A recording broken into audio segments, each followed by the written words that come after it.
grabar. Me falta prender una luz, permítame un tantito. A ver.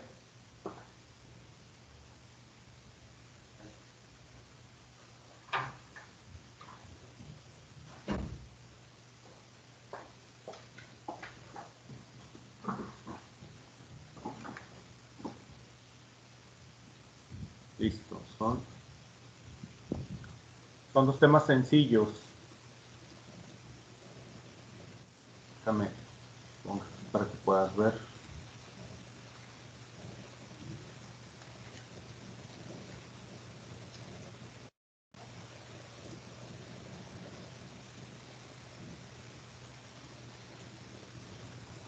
Listo, ya debes estar viendo aquí la presentación. Hey. Muy bien, va a ser primero el tema de derecho positivo, derecho natural y derecho positivo, las diferencias que hay, lo que debemos de entender de ellos, y luego vamos a ver lo que es el derecho objetivo y el derecho subjetivo. Entonces, en cuanto al derecho natural y derecho positivo, hay dos vertientes que podemos decir que existen en la teoría del derecho sobre esta diferenciación entre lo que es el derecho natural y el derecho positivo. Antes que cualquier otra clasificación, ya vimos algunas de las clasificaciones de las normas jurídicas, pero una dimensión más grande para poder separar entre uno y otro es el derecho natural y el derecho positivo. Entonces, en cuanto a derecho natural, tenemos que se considera como el conjunto de valores con el que cuenta una persona por el solo hecho de serlo. Son los derechos que tenemos todos los seres humanos por el simple hecho de existir. Son aquellos esenciales para nuestra subsistencia y que obtenemos desde el momento de nacer. Entonces, los derechos naturales son los que ya tenemos por el hecho de ser humanos. Es lo que equivaldría a lo que ahora conocemos como los derechos humanos, solo que antes se le conocían como derechos naturales. Entonces, los derechos naturales son esos derechos que van con nuestra esencia y que no son una creación del producto de la sociedad o de la humanidad, sino que es algo con lo que nacemos, que está en nuestra naturaleza. Y en teoría no necesitan ser reconocidos por el Estado, sino que deben de ser protegidos por el Estado en sí. Para algunas corrientes, sobre todo filosóficas o doctrinales, y principalmente religiosas, este tipo de derecho natural nace de la naturaleza humana y lo ven como un regalo de los dioses, un regalo del universo o algo superior que existe a diferencia del mundo material. Es algo que se nos fue dado. Entonces, es algo que va dentro de la naturaleza humana, es algo que no se puede desprender de nosotros y que debe estar siempre reconocido por el Estado. Y que si no lo llega a reconocer, de cualquier forma vamos a tener esos derechos. O sea, esos derechos nunca nos vamos a poder desprender de ellos. ¿Cuáles podrían ser algunos ejemplos de estos derechos naturales? Es el derecho a la vida, derecho a la salud, a la seguridad, alimentación, educación, personalidad, a la dignidad humana. Pues son derechos con los que contamos siempre y son los derechos naturales que están dentro de nuestra naturaleza del ser. Entonces, estos se fueron convirtiendo poco a poco en lo que hoy conocemos los derechos humanos. Nacen como primero como derechos civiles en Inglaterra, por ahí del año 1900, 1200, nacen como derechos civiles y poco a poco se va profundizando en el tema hasta que se convierten en derechos naturales. A partir de la Segunda Guerra Mundial, aproximadamente el año 1949, son reconocidos ya como derechos naturales, como derechos humanos, y se reconocen ya en la Declaración Universal de los Derechos Humanos y se van reconociendo a través de las distintas constituciones. En cambio, el derecho positivo es el derecho creado por la humanidad, es el derecho regulado por la humanidad y que sí complementa al derecho natural, pero va principalmente en función de lo que es generado por la humanidad, o generado por el hombre, como se conoce normalmente. Es el derecho generado por las personas. Entonces, este se refiere al derecho creado por la humanidad en función de cumplir con la organización social, es decir, aquel derecho que sirve para regular la conducta social.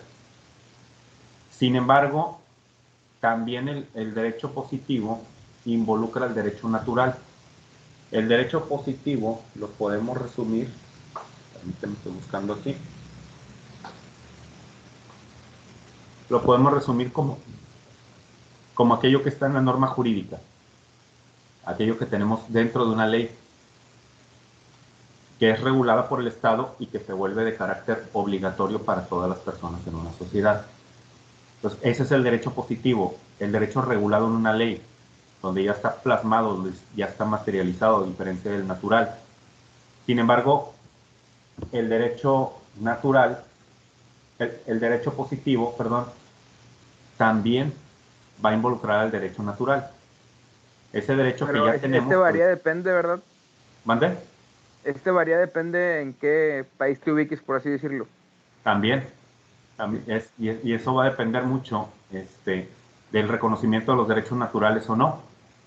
Entonces, tenemos, por ejemplo, de que en la Constitución hablamos que tenemos los dos tipos de derechos, el derecho Sí. natural y el derecho positivo. ¿Sí, perdón? No, no, no, sí que sí. Una Ok. disculpa, déjame apagar el micro porque hablo Ah, mucho. en la Constitución tenemos el derecho natural y el derecho positivo. En la parte dogmática, en los primeros 28 artículos de la Constitución, viene la mayoría de los derechos humanos. Entonces, esos derechos humanos son los derechos naturales, pero que se convierten en derecho positivo en el momento que están plasmados en una ley, en una norma jurídica.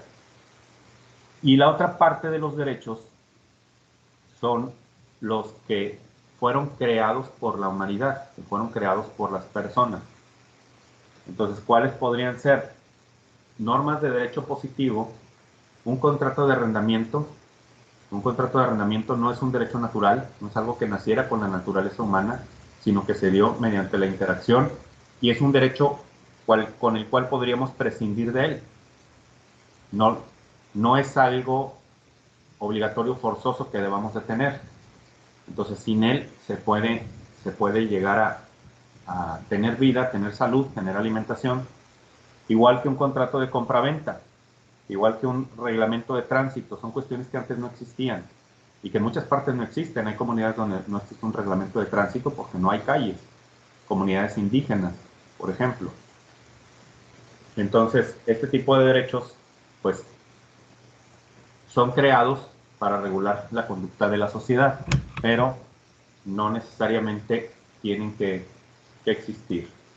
Los decretos de expropiación también es algo creado para regular ciertas obras públicas, para regular la propiedad privada, pero no es algo que tenga que existir en sí. El derecho informático, pues, aunque es una necesidad ahorita la cuestión de la tecnología, pero es algo con lo que vivimos durante miles de años y no pasó absolutamente nada, igual que la propiedad intelectual. Entonces, el derecho positivo es el derecho creado por la humanidad, creado por las personas, y que también contempla el derecho natural, pero esa es la diferencia entre una y otra. El derecho natural va a existir aunque no esté contemplado en la ley. El derecho positivo no va a existir si no está contemplado en la ley. Entonces, son las principales diferencias que hay entre uno y otro. Entonces, ¿te fijas? El tema es pequeño, es algo complejo, o sea, es mucho más extenso el estudio. Pudiéramos generar muchísimo más ejemplos de lo que es, pero a grandes rasgos, esto es lo que encontramos entre derecho positivo y derecho natural. ¿Cuál es la importancia de su estudio? En que en la criminología se tienen que contemplar las conductas humanas, se tiene que contemplar la naturaleza humana, la forma de comportarse de la sociedad, y es la forma en que se van a interpretar esos hechos, en que se va a interpretar la criminalidad o la victimología. Entonces, Por eso es importante poder diferenciar cuando se trata de un derecho natural y de un derecho positivo. Cuando se trata de un derecho natural, va a existir la protección amplia completamente de la ley, y cuando se trata de un derecho positivo, no siempre va a ser así. Se va a contemplar bajo la interpretación. Pero un derecho natural siempre va a estar completamente protegido. No sé si haya dudas sobre este tema. No, todo bien. Perfecto. Vamos a pasar al siguiente. Si nos levantamos igual de rápido, terminamos rápido.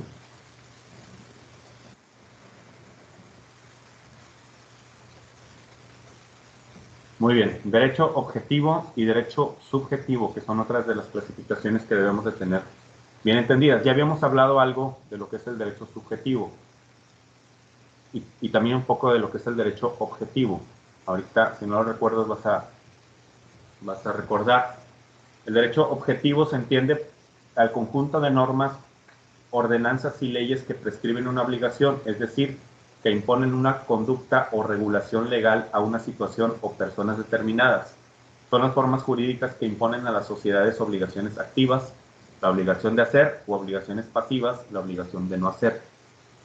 Entonces, el derecho objetivo es la ley de aplicación general, lo que está aplicado para todos en general.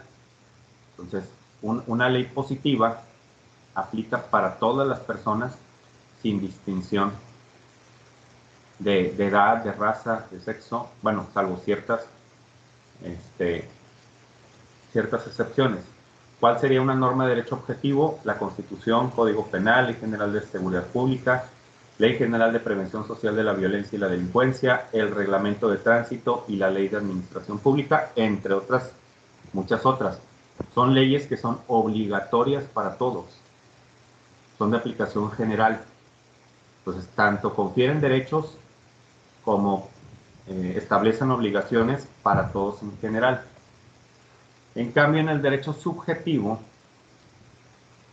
que ya lo habíamos hablado varias veces anteriormente, se refiere a la facultad individual de hacer o no hacer, o bien de exigir algo, es decir, la voluntad que tiene toda persona de ejercer o no, creo que por ahí de ejercer o no ejercer un derecho que le ha sido concedido por el derecho objetivo. O sea, que yo tengo la facultad de ejercer o no ejercer un derecho que me está siendo otorgado por el Código Penal, por el Código Civil, por la misma Constitución. Pues yo tengo esa facultad de ejercerlo o no. No todos los derechos son subjetivos, porque hay algunos que van a ser de obligación de aplicación de la ley. Entonces, ¿cuáles derechos podrían entrar en este concepto? Por ejemplo, el demandar o no demandar a una persona por daño en propiedad privada. Si alguien viene y me daña mi casa, me daña mi automóvil, yo tengo el derecho subjetivo de demandar a esa persona la reparación del daño, o simplemente dejar así la situación y yo repararlo por mi cuenta, o simplemente no repararlo.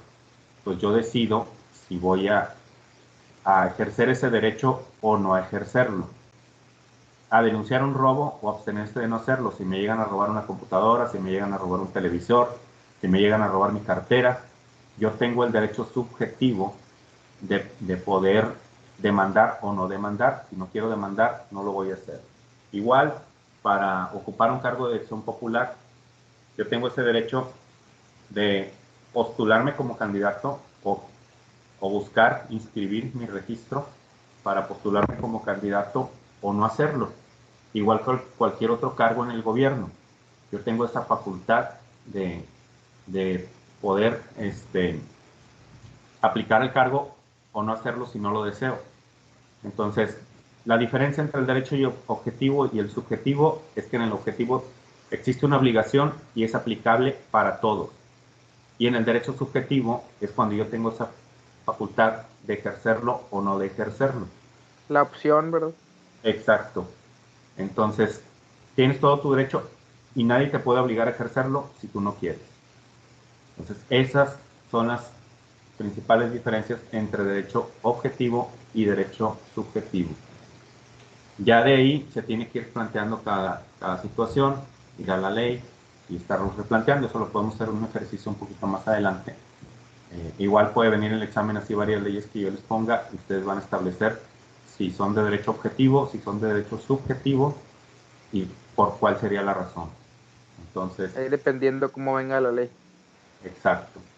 Entonces, pues realmente son los dos temas de hoy, eran temas pequeños, simplemente para abordar y hacer un poco el análisis y pues dar continuidad a los temas.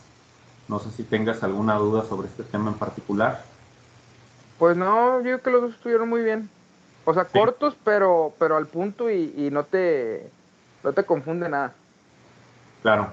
Ya nada más es irlos practicando e irlos aterrizando, que eso es lo importante, aterrizarlos en la práctica, aterrizarlos con la misma ley, poder diferenciar cada uno de ellos, porque no vienen Sí, explícitos en la ley, tienes que encontrarlo, tienes que interpretarlo.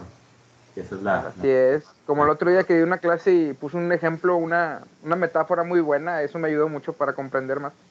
Sí, muy bien, excelente. Muy bien, pues en realidad son los temas que eran para abordar para esta semana. Ya en la siguiente semana abordaremos un poquito más de temas un poquito más complejos. Ya se acerca la semana de exámenes, entonces pues hay que estar preparados. Y pues en realidad era todo para el día de hoy. Pues ahí como quiera voy a dejar la grabación para los demás compañeros si después la quieren ver, ya sabrán. Pero pues eso era todo para el día de hoy, compañeros. No, pues muy bien. Perfecto. Perfecto, entonces pues nos vemos el lunes para la siguiente clase de esta y el miércoles para la de prevención. Ok. No, pues muchas gracias, Lick. No hay de qué, nos vemos, que Buenas estés noches. bien. Hasta luego.